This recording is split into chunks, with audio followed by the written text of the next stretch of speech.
이런 셀라 찬양대의 찬양은 녹음해둬 가지고 하루 온종일 들어도 좋겠어요. 지금 또 듣고 싶어요. 그런데 또 박수 친다고 하실 것 같지도 않고,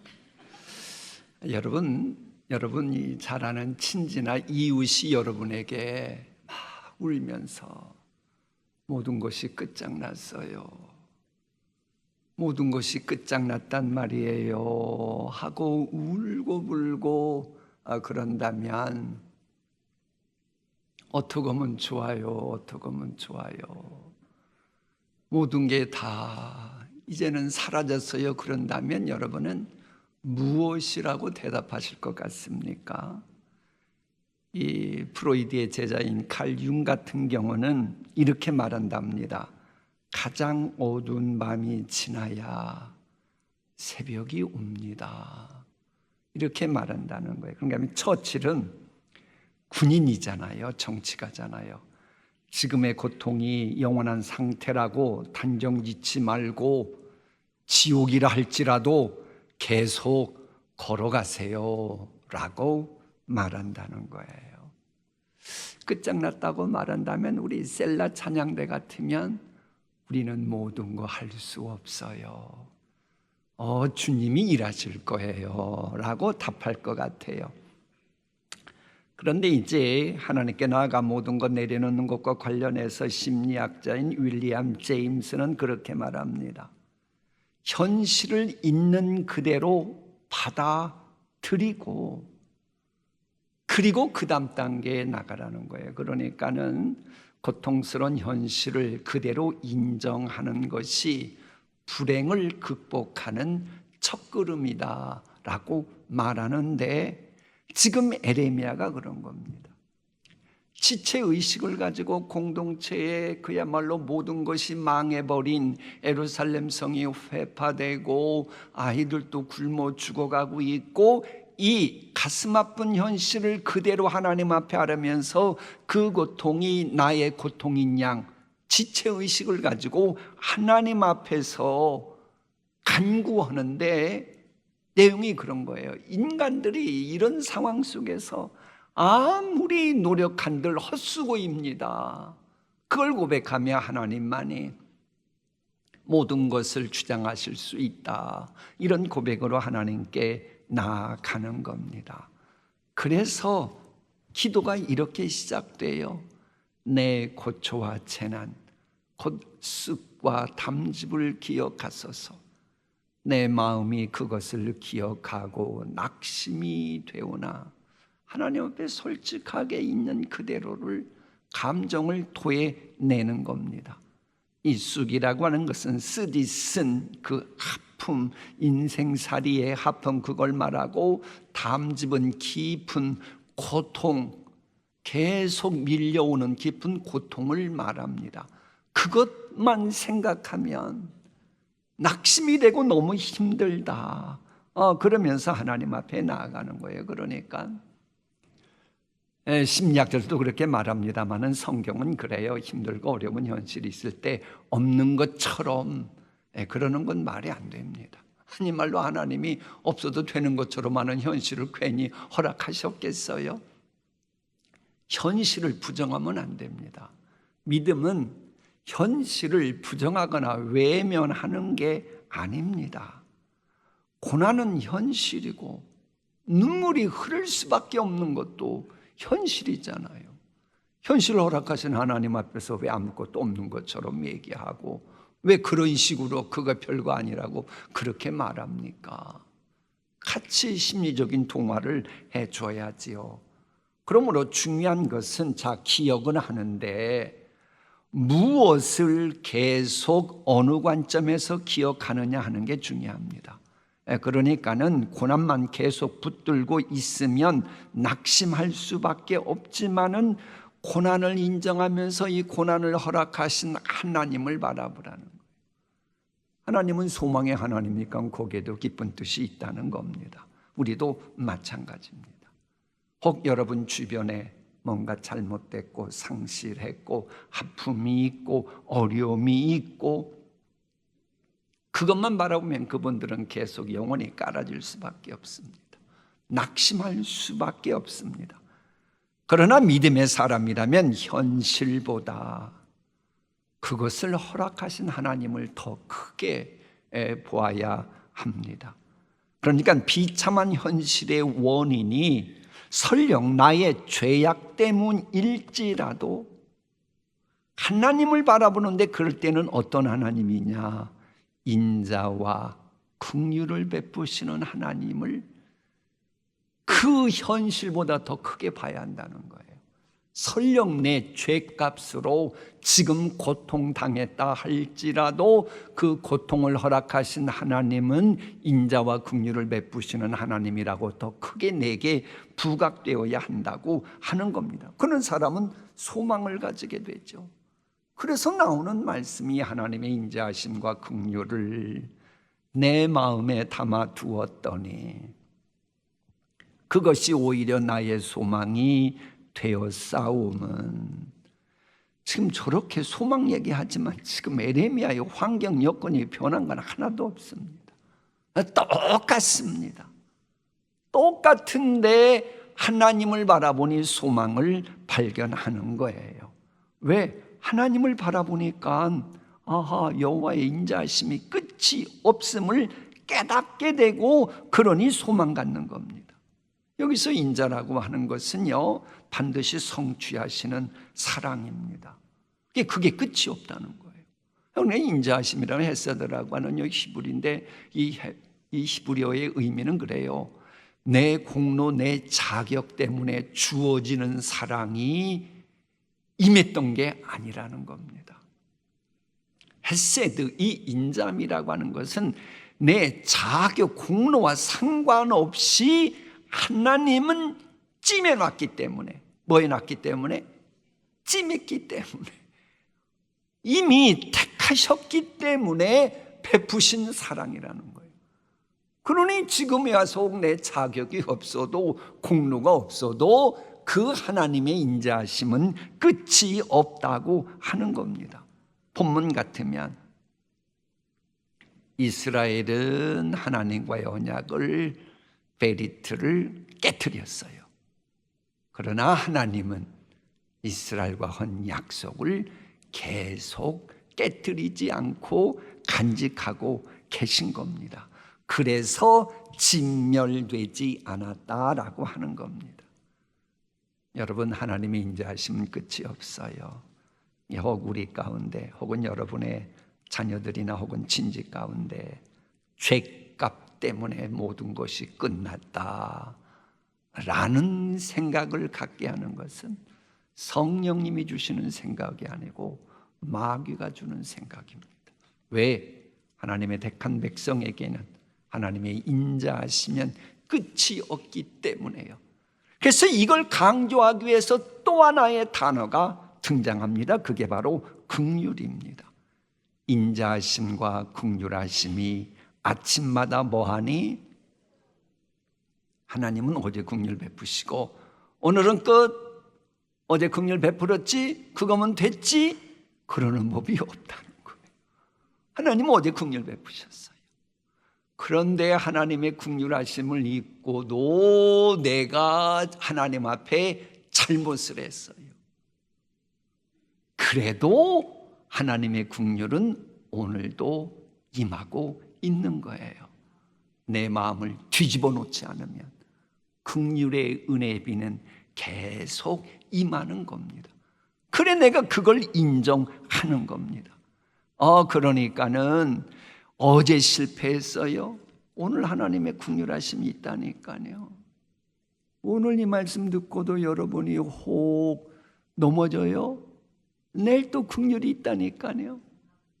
아멘 할 때까지 내일 긍휼 베푸시면 내일 모레도 긍휼이 있을 줄 믿습니다. 야, 이런 거 보면 위로되지 않아요?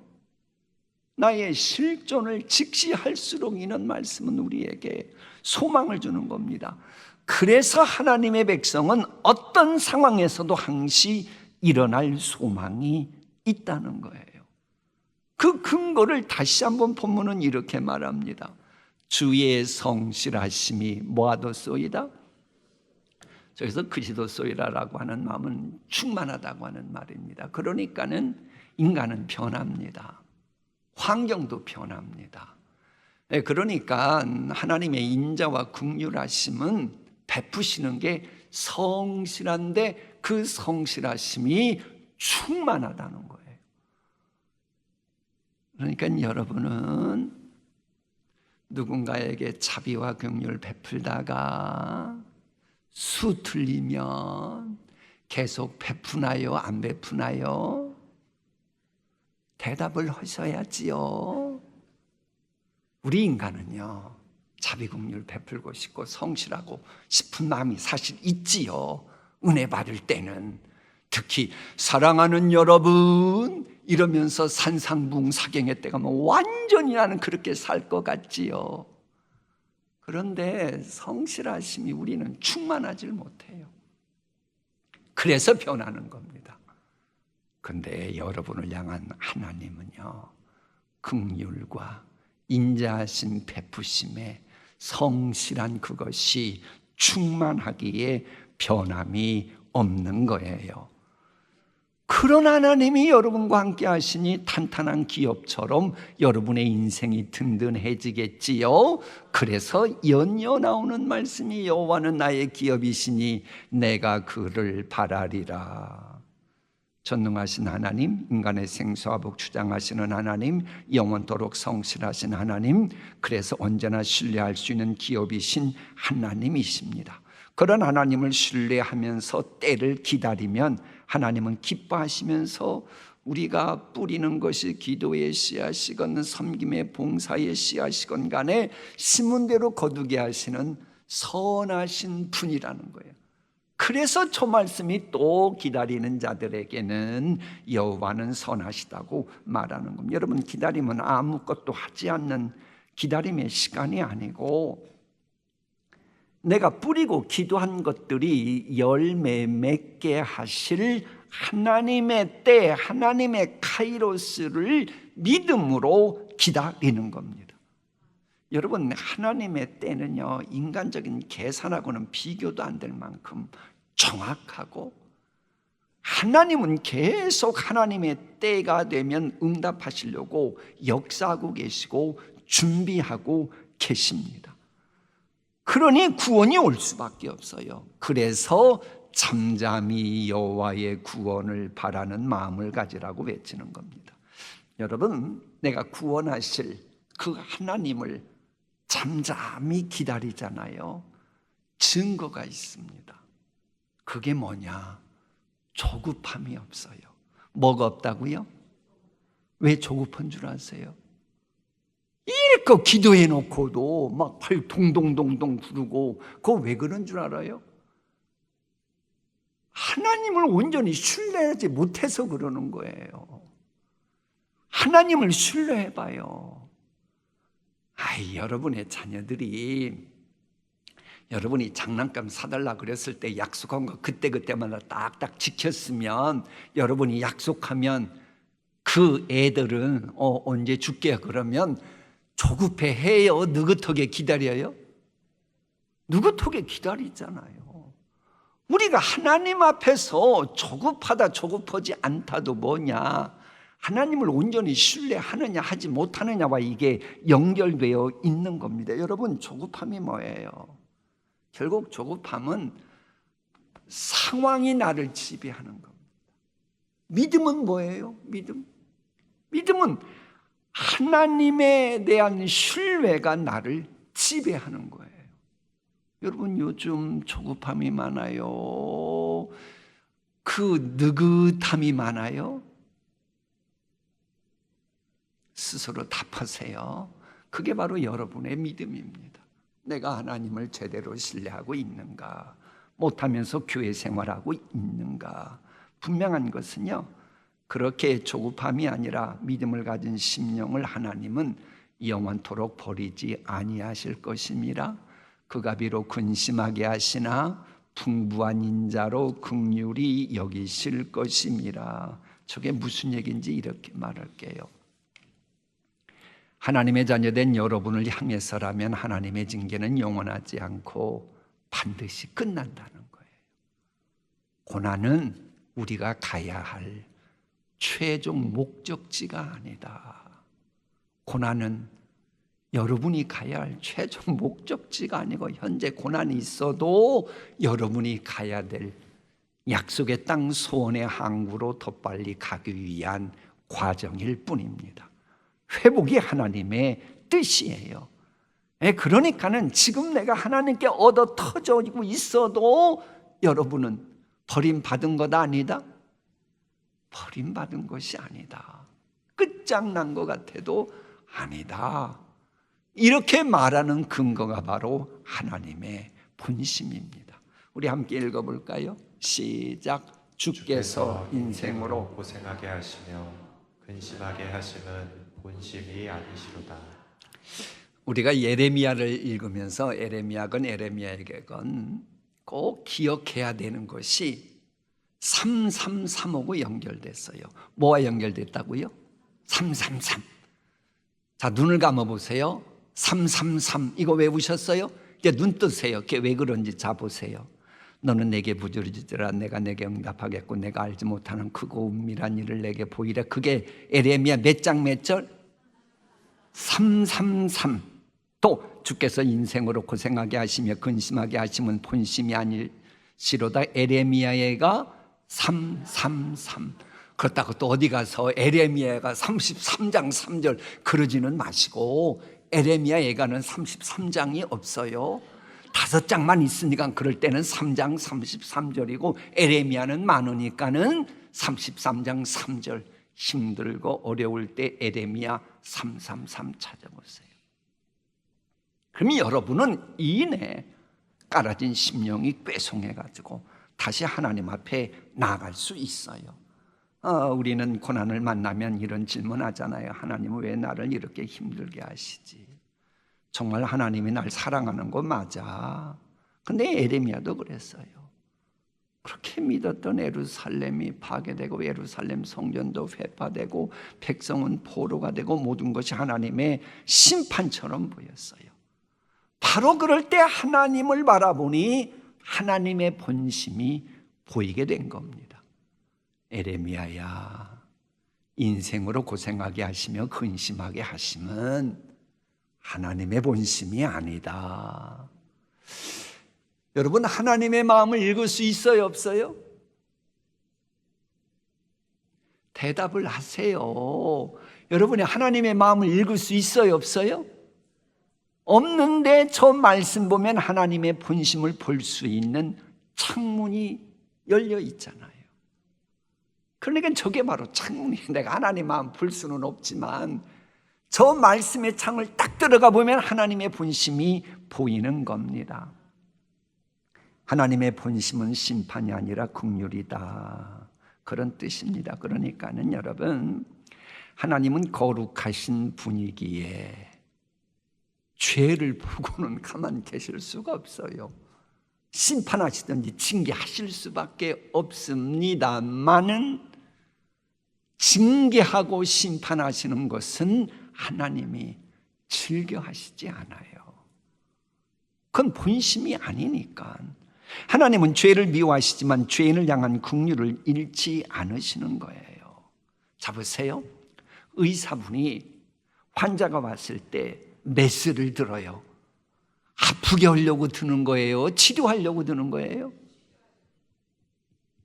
의사가 날카로운 메스를 하는 걸 보고 아유, 나를 고통스럽게 하네, 이렇게 말하면 돼요, 안 돼요? 마찬가지예요. 하나님이 여러분에게 징계 고난 주는 것은 여러분을 아프게 하고 고난 주려고 그러는 게 아니고 여러분을 낫게 하고 치료시키고 회복시키려고 하는 거예요. 그 본심을 알라고 하는 겁니다. 그러니까 예루살렘의 멸망은 분명 하나님의 무서운 징계인 건 맞지만 그건 하나님의 사랑 때문인 거예요. 보세요. 수백 년 동안 하나님이 말씀하셔도 죄 지쳐 도저히 안 되죠. 그러다 보니 망할 거 분명 망할 수밖에 없잖아요. 그러니 하나님이 마치 사랑하는 자식이 망할 길 가면 여러분 가만히 있겠어요? 아니 고개라도 저어보세요. 사랑하는 자식이 망할 길 가면 여러분 가만 안 있잖아요. 하나님도 그러시는 겁니다. 그러나 부모님이 자식을 혼내킨다고 혼내는 게 좋아서 그래요? 망할 길로 가지 않으려고 하는 본심 때문에 그러는 거예요. 하나님도 그러는 겁니다. 그래서 여러분 혹시 징계를 받아도요, 혹시 우리 가운데 징계받는 분이 있다 그런 생각 들고 오신 분이 있어도 징계는 하나님의 사랑이 멈췄다고 하는 증거가 아닙니다.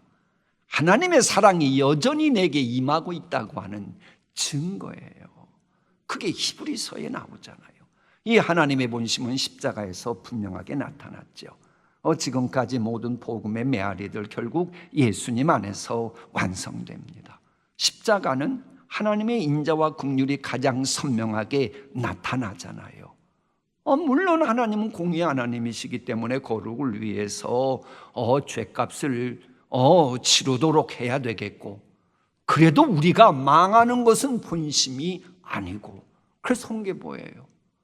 그 하나님의 본심을 가장 잘 아시는 독생자 예수님이 제가 대속죄물 될 터이니 저에게 모든 죄값 다 쏟아서 저를 지옥같이 내려보내시고, 그리고 통신교회 일부 수요기도에 나온 아무개는 죄값 치르지 않게 해주세요.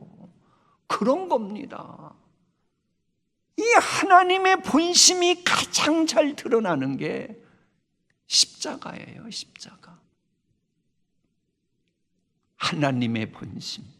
자, 속성은 죄를 보실 수 없는 공의의 하나님이시라 죄값은 치러야겠고, 그래도 본심은 여러분이 망하는 건 아니고, 그래서 예수님한테 쏟아 부은 겁니다. 이런 하나님의 본성을 알고 제발 하나님께 돌아오라, 이런 내용이 에레미야가 3장 후반부에서 이제 발견될 겁니다. 하나님께로 돌아오는 회개는 하나님의 긍휼하심과 은혜를 체험하는 통로이기 때문이에요. 물론 하나님께 돌아온다는 게 쉽지는 않아요. 왜? 여러분을 향한 하나님의 본심, 그 약속은 이미 응답은 됐지만 아직은 구체적으로 실현되지 않았기 때문에, 그래 에레미야도 소망을 분명 발견하고 확신하고 나중에 그의 확신대로 구체적으로 이루어지긴 합니다만은 본문이 기록될 당시에는 원수들이 계속 힘들게 하지요. 그래도 하나님께 나아가 기도합니다.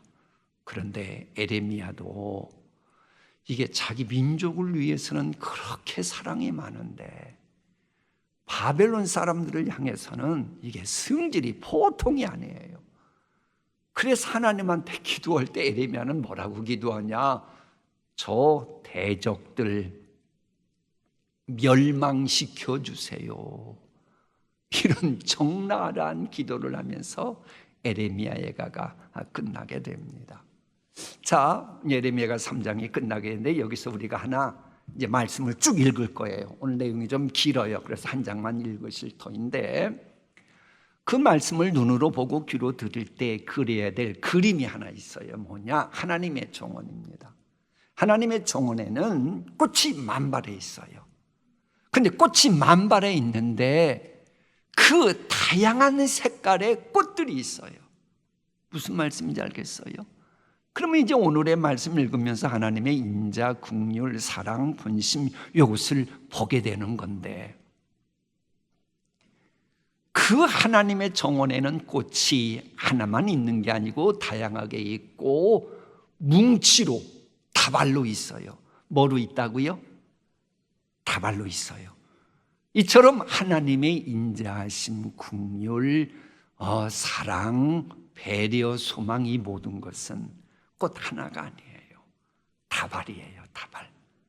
그러니까 오늘의 말씀 읽으면서는 이 그림을 머릿속에 두고, 하나님의 인자하심, 하나님의 긍휼하심, 소망, 이렇게도 가져도 되겠고 저렇게도 가져도 되겠고, 그러면서 읽으신다면 여러분의 경건에 유익한 오늘의 기도회 될 것입니다.